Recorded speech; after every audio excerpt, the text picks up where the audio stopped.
Hello everyone, this is Advocate Abhinav Srivastava, practicing at Lucknow High Court. आज का जो topic है वो जुवेनाइल जस्टिस एक्ट के अधीन आता है। जुवेनाइल जस्टिस एक्ट जुवेनाइल्स को रेगुलेट करता है और जुवेनाइल्स वो होते हैं जिनकी उम्र 18 साल से कम होती है। जुवेनाइल जस्टिस एक्ट बेसिकली बनाया ही इसीलिए गया था, उसका उद्देश्य यही था कि जो 18 साल से कम के जो बच्चे हैं, जुवेनाइल्स हैं, उनके द्वारा जब कोई अपराध कारित किया जाता है तो उस अपराध को किस तरीके से रेगुलेट किया जाए, उनको सजा किस तरह सुनाई जाए। और जुवेनाइल जस्टिस एक्ट के अंदर सबसे महत्वपूर्ण जो अंग है जुवेनाइल जस्टिस एक्ट का वो है डिटर्मिनेशन ऑफ एज। सबसे पहला सवाल जुवेनाइल जस्टिस एक्ट के मुकदमे में आता है कि क्या अपराध करने वाला जुवेनाइल है कि नहीं है। तो ये बहुत ही इंपॉर्टेंट इशू हो जाता है कि कैसे जुवेनाइलिटी डिटरमाइन की जाए, कैसे एज ऑफ जुवेनाइलिटी डिटरमाइन की जाए। तो आज का जो टॉपिक है वो भी डिटर्मिनेशन ऑफ एज के ऊपर है। मैं ये बताने का प्रयास करूंगा कि किस तरीके से डिटर्मिनेशन ऑफ एज कानून के द्वारा और ऑनरेबल हाई कोर्ट के द्वारा दिए गए जजमेंट से कैसे कोर्टों ने उसको पढ़ा, समझा और इंटरप्रेट किया। सबसे पहले जुवेनाइल जस्टिस एक्ट 2000 पिक्चर में आया। जुवेनाइल जस्टिस एक्ट 2000 के सेक्शन 49 के अंदर presumption and determination of age की पहली बार बात की गई।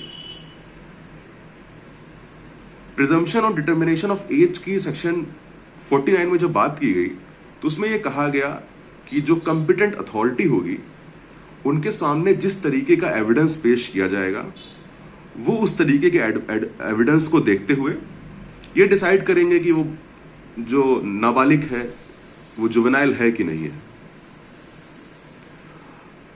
वहां पे जब सन 2000 से इस तरीके का मामला जारी हुआ तब ये प्रश्न उठना शुरू हो गया कि अगर बच्चे ने अपने स्कूल का सर्टिफिकेट दिखा दिया, उससे ये बता दिया कि मेरी उम्र 18 साल से कम है, किसी ने अपना कोई कागज दिखा दिया, उससे बता दिया कि मेरी उम्र 18 साल से कम है, तो और अगर मान लीजिए दोनों डॉक्यूमेंट से विरोधाभास आ जाता है या किसी के पास कोई डॉक्यूमेंट नहीं होता, तमाम ग्रामीण क्षेत्र में ऐसे लोग भी हैं जिनके पास जो कभी स्कूल नहीं गए या तमाम ऐसे लोग हैं जो कभी स्कूल जाते ही नहीं है, अगर उनके द्वारा अपराध कारित किया जाता तो कैसे डिटरमाइन किया जाएगा एज। तो ये प्रश्न उठना शुरू हो गया। तो इस प्रश्न का जवाब ढूंढने के लिए एक और अमेंडमेंट आया, रूल बना, जिसे कहा गया rules 2006 under the juvenile justice act 2000।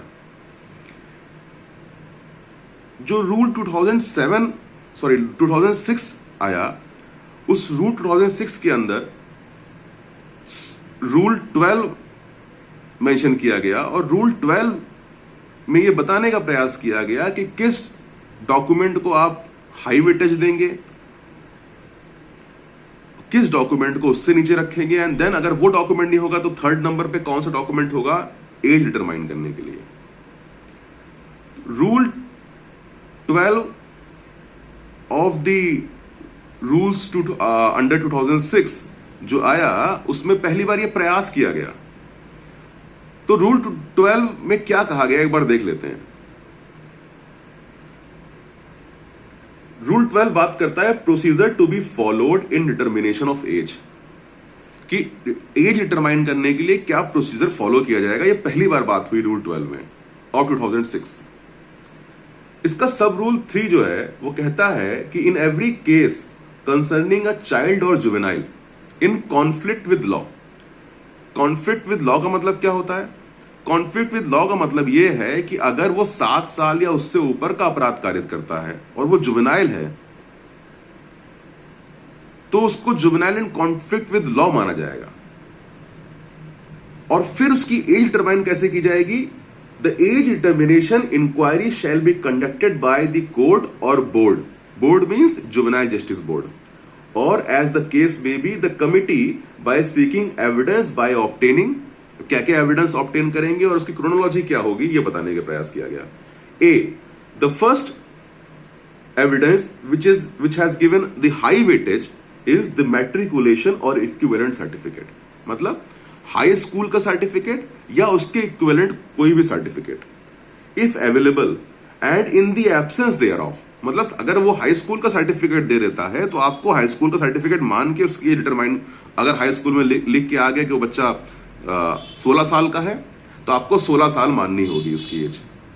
In absence thereof, अगर हाई स्कूल का सर्टिफिकेट नहीं होता है तब क्या करना है, the date of birth certificate from the school other than a play school first attended, मतलब कि अगर मैट्रिकुलेशन नहीं है तो आपको उसके स्कूल का बर्थ सर्टिफिकेट लेना होगा, द स्कूल फर्स्ट अटेंडेड, जिसमें जो वो स्कूल का सर्टिफिकेट जिसमें वो पहली बार गया, सपोजिंगली वो उसने पहली बार क्लास फर्स्ट में एडमिशन लिया, तो जब फर्स्ट सेकंड थर्ड वो कई सारे क्लासेस में पढ़ा है तो उसका सेकंड प्रायोरिटी दी गई द स्कूल फर्स्ट अटेंडेड से, मतलब कि अगर वो किसी, मान लीजिए कि क्लास फर्स्ट से स्टार्ट करता तो फर्स्ट का अगर आपके पास बर्थ सर्टिफिकेट है जो स्कूल के द्वारा दिया गया प्रमाणित बर्थ सर्टिफिकेट है तो आप उसको, अगर मैट्रिकुलेशन नहीं है तो आप उसको दे सकते हैं और वो कंसीडर किया जाएगा।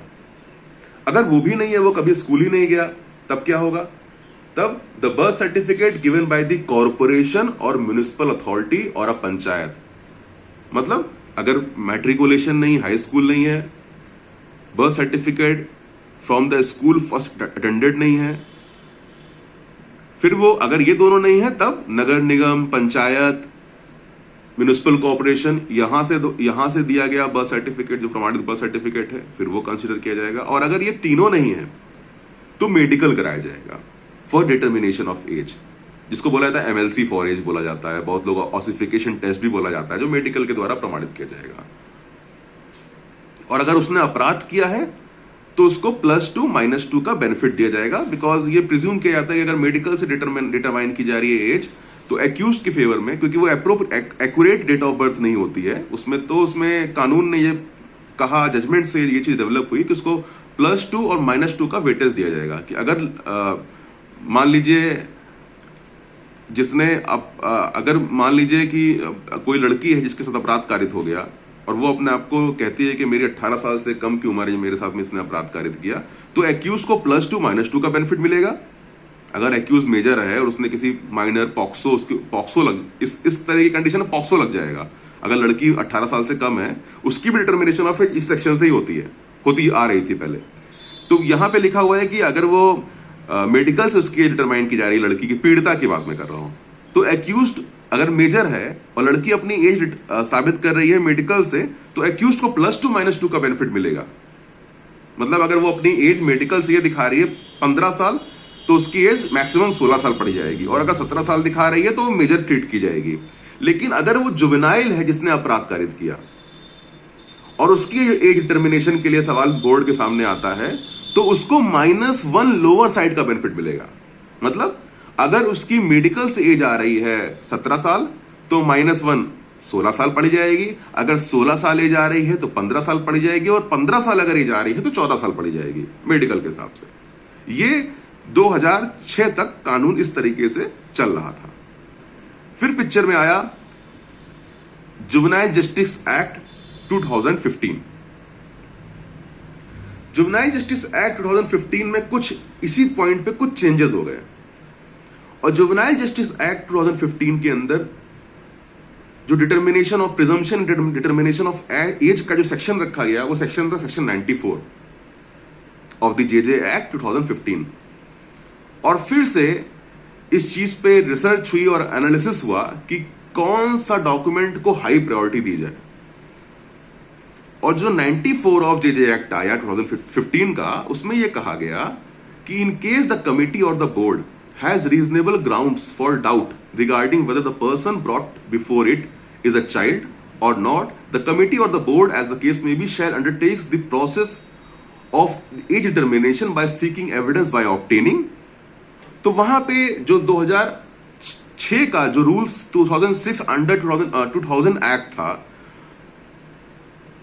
उसमें कहा गया पहली प्रायोरिटी दी गई मैट्रिकुलेशन और equivalent certificate, and second priority दी गई date of birth certificate from the school first attended. लेकिन 2015 का सेक्शन 94 में क्या कहा गया, कैसे डिटरमाइन की गई, यहां पे जो पहली प्रायोरिटी दी गई वो दी गई the date of birth certificate from the school or the matriculation और equivalent certificate from the concern examination board if available.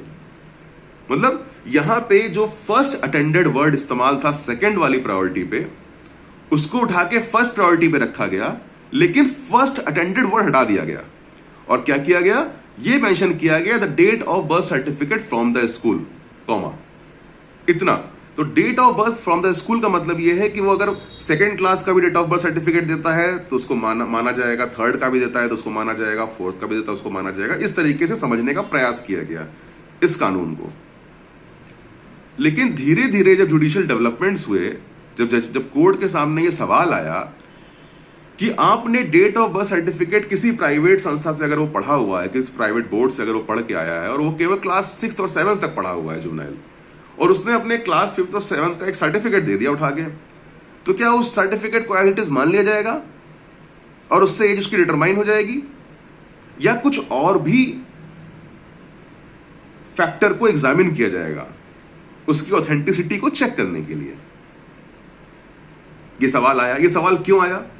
ये सवाल इसलिए आया कि आपने जब सेक्शन 94 का सब क्लॉज 2 का जब पार्ट 1 जो था, जिसमें लिखा था date of birth certificate from school comma the matriculation certificate, तो आपने मैट्रिकुलेशन सर्टिफिकेट और date of birth certificate from school को एक ही पैमाने पर रख दिया।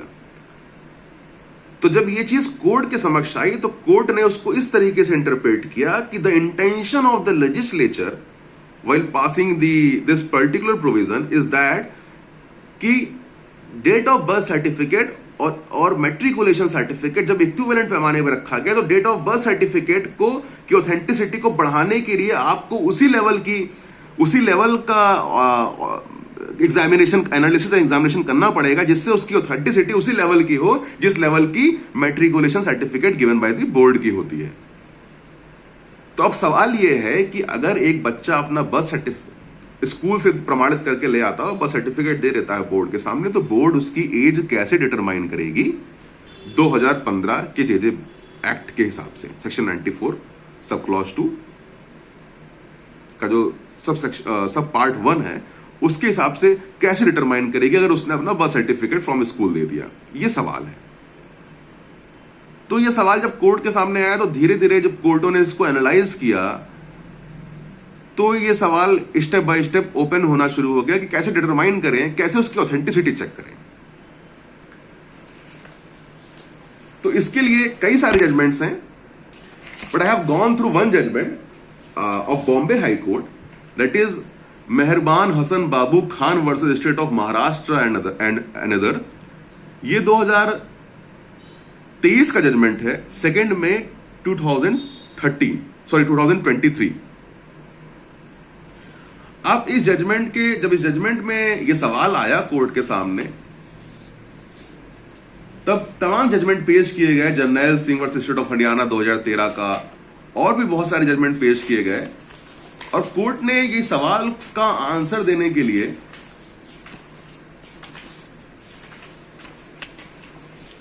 कोर्ट ने क्या कहा कि the law on the issue can be summarised then the entry made in the official record by an official or person authorized in performance of an official duty is admissible under the 35 of the Evidence Act. But the party may still ask the court authority to examine its probative value. क्या मतलब हुआ इसका? इसका मतलब ये है कि जब आपने ये जो क्लास 5th का सर्टिफिकेट है, 4th का सर्टिफिकेट है, ये आपने जब बोर्ड के सामने पेश किया तो ये एडमिसिबल तो है कोर्ट में, लेकिन उसकी प्रोबेटिव वैल्यू चेक करने के लिए, उसकी ऑथेंटिसिटी चेक करने के लिए एडमिसिबल कैसे है? Admission section 35 of the evidence act के हिसाब से वो एडमिसिबल है, उसको पब्लिक डॉक्यूमेंट की तरह ही ट्रीट किया जाएगा। एडमिसिबल होना एक बात होती है और ऑथेंटिक होना as according to the provision probative होना एक दूसरी बात होती है, कोर्ट ने कहा। कोर्ट ने क्या कहा further, the authenticity of the entry would depend as on whose instruction information such entry stood recorded and what was his source of information. मतलब ये है कि मान लीजिए आपने 4th 5th का सर्टिफिकेट उठा के बोर्ड को दे दिया और बोला कि मेरी एज जो है वो 14 साल है। अब कैसे ऑथेंटिसिटी चेक करेगा बोर्ड उस पर्टिकुलर डॉक्यूमेंट की? वो प्राइवेट स्कूल के द्वारा दिया गया डॉक्यूमेंट है। तो बोर्ड सबसे पहले तो प्रिंसिपल को बुलाएगा एग्जामिनेशन करने के लिए, प्रिंसिपल से बुलाएगा। प्रिंसिपल आएगा कोर्ट। प्रिंसिपल क्या चीज लेकर आएगा? प्रिंसिपल एसआर रजिस्टर लेकर आएगा। एसआर रजिस्टर में प्रिंसिपल ये दिखाएगा कि ये जो सर्टिफिकेट है ये मेरे द्वारा प्रमाणित किया गया है, मेरी संस्था द्वारा प्रमाणित किया गया है। इसका डेट ऑफ बर्थ ये लिखा हुआ है मेरे एसआर रजिस्टर में, एंट्री रजिस्टर में डेट ऑफ बर्थ इसका वही लिखा है जो कि इसके सर्टिफिकेट में लिखा हुआ है। तो कोर्ट जो प्रश्न पूछेगी वहां पे, वो पहला सबसे जरूरी प्रश्न ये होगा कि क्या ये फर्स्ट अटेंडेड स्कूल है इस बच्चे का, या ये किसी और स्कूल से ट्रांसफर होकर आपके यहां आया है। दो सवाल आता है यहां पे। अगर वो फर्स्ट अटेंडेड स्कूल है तो क्या प्रश्न होगा? प्रश्न ये होगा कि अगर ये फर्स्ट अटेंडेड स्कूल है तो इसकी इंफॉर्मेशन किस बेसिस पे आपने लिखा कि इसकी डेट ऑफ बर्थ 16 साल है। वहां पे ये बोल सकते हैं कि इनके माँ बाप, इनके माताजी एडमिशन कराने आई थी, इनके माताजी ने जो इनका बर्थ सर्टिफिकेट उनको अस्पताल से मिला था, इन्होंने वो बर्थ सर्टिफिकेट दिखाया था। वो बर्थ सर्टिफिकेट हमारे पास है डॉक्यूमेंट, और उस पर रिलाय करते हुए हमने इनकी डेट ऑफ बर्थ ये मेंशन कर दी। Now it becomes an authentic document. अब वो date of birth authentic date of birth हो जाएगी। लेकिन अगर वो फर्स्ट अटेंडेड स्कूल है और वहां पे ये लिखा हुआ है कि इनके अंकल आए थे एडमिशन कराने और इनके अंकल की ओरल टेस्टिमनी या इनके अंकल की ओरल स्टेटमेंट के बेसिस पे हम डेट ऑफ बर्थ मेंशन कर दिया, तो वो डॉक्यूमेंट इस पर्टिकुलर पॉइंट तक ऑथेंटिक डॉक्यूमेंट नहीं माना जाएगा। वो date of birth authentic date of birth नहीं मानी जाएगी। फिर उन अंकल को बुलाना पड़ेगा एग्जामिन करने के लिए कि आपको कैसे जानकारी हुई, किस डॉक्यूमेंट और किस चीज के बेसिस पे आपने डेट ऑफ बर्थ ये लिखाई। जब तक ऑथेंटिसिटी एग्जामिन नहीं हो जाएगी, date of birth according to 94 JJ act के साथ जो के अंदर जो ये मेंशन किया गया है the birth certificate from school, उसके अधीन नहीं पढ़ा जाएगा। दूसरा सवाल कि मान लीजिए वो किसी 3rd क्लास में किसी और स्कूल में पढ़ता था, 4th में उसने ट्रांसफर लिया किसी और स्कूल में, एंड देन 5th में किसी और स्कूल चला गया और उसने 5th का सर्टिफिकेट दिखाया। फिर इसके प्रिंसिपल एग्जामिन हुए। 5th के प्रिंसिपल ने कहा कि हमने डेट ऑफ बर्थ इनकी लिखी थी टीसी के बेसिस पे, जो टीसी लेकर आए थे 4th क्लास से। तो टीसी किसके द्वारा दी जाएगी? टीसी दी गई थी पहले वाले स्कूल के द्वारा, तो पहले वाले स्कूल के प्रिंसिपल एग्जामिन होंगे और फिर पहले वाले स्कूल के प्रिंसिपल कहेंगे कि मैं फर्स्ट अटेंडेड स्कूल से, मेरा या तो फर्स्ट अटेंडेड स्कूल है या मैं भी टीसी, मेरे यहाँ भी ये टीसी लेकर आया था, कहीं से ट्रांसफर सर्टिफिकेट लेकर आया था, एडमिशन कराया था, तो मेरे यहाँ डेट ऑफ बर्थ भी ट्रांसफर सर्टिफिकेट के बेसिस पे मेंशन किया गया है। तो फिर उसके पहले वाला जो स्कूल था उसके प्रिंसिपल को एग्जामिन करना पड़ेगा। मींस उसकी ऑथेंटिसिटी एग्जामिन करने के लिए आपको हर मुमकिन प्रयास करना पड़ेगा कि सोर्स ऑफ इंफॉर्मेशन क्या है उस डेट ऑफ बर्थ का। जब तक कि सोर्स ऑफ इंफॉर्मेशन नहीं पॉइंट आउट हो पाएगी, तब तक उसकी डेट ऑफ बर्थ को ऑथेंटिक डेट ऑफ बर्थ नहीं माना जाएगा। और फिर क्या कहा जाता है आगे, the entry in school registered / certificate requires to be proved in accordance with law. Standard of proof for the person remains as in any other civil or criminal cases. Court ने क्या क्लियर कर दिया, जैसे किसी civil or criminal cases में आप किसी document की ऑथेंटिसिटी चेक करते हैं, उसी तरीके से आप date of birth certificate from school जिसको सबसे पहले रखा गया 94 JJ एक्ट के अंदर, उसकी भी ऑथेंटिसिटी उसी तरीके चेक करेंगे आप।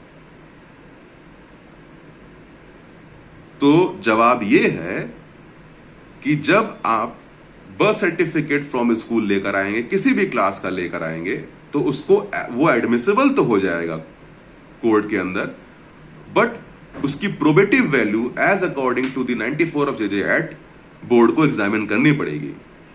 अगर ये पूरा का पूरा प्रोसेस अप्लाई नहीं किया गया